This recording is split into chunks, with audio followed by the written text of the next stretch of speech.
Welcome back to Private Practice Blueprint. I'm Lauren Spalding, and if you're new here, this is a podcast for mental health entrepreneurs where we talk business skills, clinical skills, and mental health. And welcome to today's episode where we're going to be talking a little bit about the financial management aspect of your private practice. Now, numbers for us can sometimes feel scary. We did not go to school for accounting, bookkeeping, or financial management, and not a lot of us got any information around how we should be managing our budget as a private practice owner. Now, setting up your budget and learning how to manage it in a way that feels doable is one of the lessons in the collective practice membership, because I feel like this is such an important aspect of running a private practice and does separate the businesses that succeed versus the ones that fail. But I wanted to speak a little bit to this topic today and share with you things to consider as you are setting up your business's budget. Now, one of the first things we're considering when we are in private practice is pay. How do we determine how much we should be paying ourselves for our services? Now, when you are first starting out, it is recommended that you pay yourself about 50% of the incoming revenue. This is going to allow to have money left over for all of the overhead it takes to run your private practice, as well as considering things like taxes, fees, and a profit. Now, profit is not something that a lot of new business owners consider. A lot of people feel like they should not be considering profit in their first year of business, but I do go by the philosophy of profit first and believe that you should be considering your profit right away. This allows for you to start creating healthy financial habits around your business and consider business growth right from the beginning. Now, you don't have to put a lot aside initially for your profit. I recommend starting out with just 1% that you're putting aside every time revenue comes in and working yourself up to putting aside 5% of what revenue is coming in. Taxes, you want to be putting aside anywhere from 15 to 25%, depending on how conservative you want to be with your savings.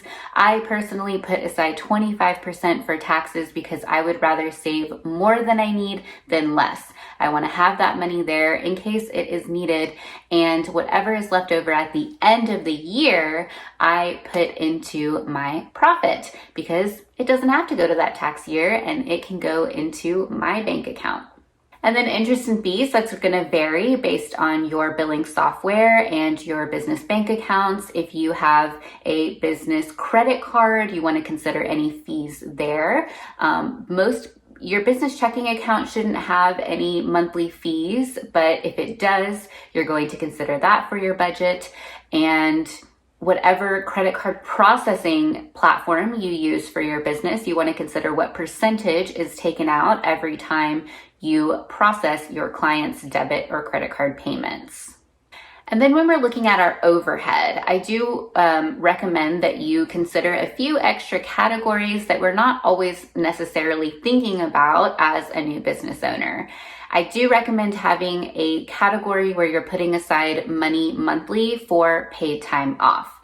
Now, I know that as a new business owner, you may not be thinking about taking a vacation or taking any time off around the holidays because all you're thinking about is getting revenue into your business and growing your business in that first year.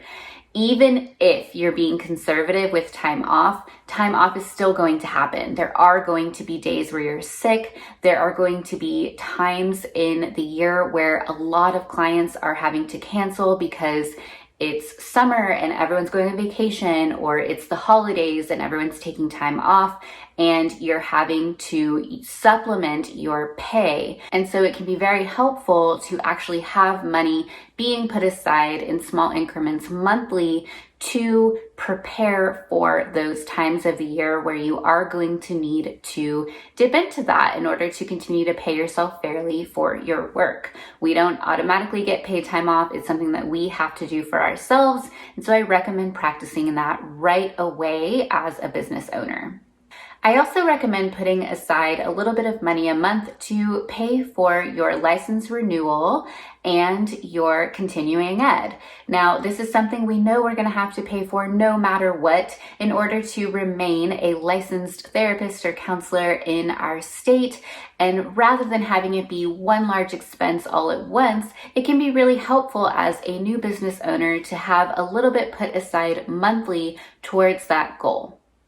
Additionally, having a little bit of money put aside monthly towards equipment and supplies can be helpful as well, so that if something were to break or needs to be replaced, or you need to add some equipment or supplies to your private practice, you've been saving along the way and it's not going to be this big financial hit all at once. The last tip I have is to use a budgeting app. This is going to help you a lot more with staying on track with budgeting and managing your finances, and it's going to help this process feel a lot easier. I personally love You Need a Budget. I think the automation is wonderful, and it allows for me to spend 5 minutes or less on my budget every day. And it's just been a useful tool in learning how to build up things like my savings, pay down credit cards, so on and so forth. As far as business accounts go, I have a business checking account, a business high yield savings account, and a business credit card. These three options allow for me to be smart with my finances, not accrue too much debt, and to also get some interest from the savings account where I'm having my money work for me a little bit. So I tend to put my tax money and my revenue into that savings account so that that money can build and grow. And when it comes time to pay taxes or pay out my revenue, I've got even a little bit more in there than I would if the money were just sitting in checking. So those are my quick tips for starting your business budget for your private practice. If you want to learn more about how to set this up and manage it well, be sure to check out the Collective Practice membership. That is one of the lessons in launching your private practice and ensuring that you are getting off on a good foundation for creating a sustainable business that is growing long term. Money is a huge factor in business's success, and it's a big contributor to being a proactive versus reactive entrepreneur. When you have bigger goals and visions for yourself and your business, it is important that you are making smart financial decisions that allow for that to happen in the future. So by taking some time to learn financial management tools and to set up those tools and get things in place, you are really helping yourself in the long run and helping your business in the long run as well. And don't forget, you can download the Private Practice Blueprint, a free downloadable guide to opening your private practice on a budget. Check out the link in the description, and you can also find the link on the homepage of my YouTube channel. And be sure to rate, review, and subscribe. It's free and it's the easiest way to support this podcast and help it reach even more people.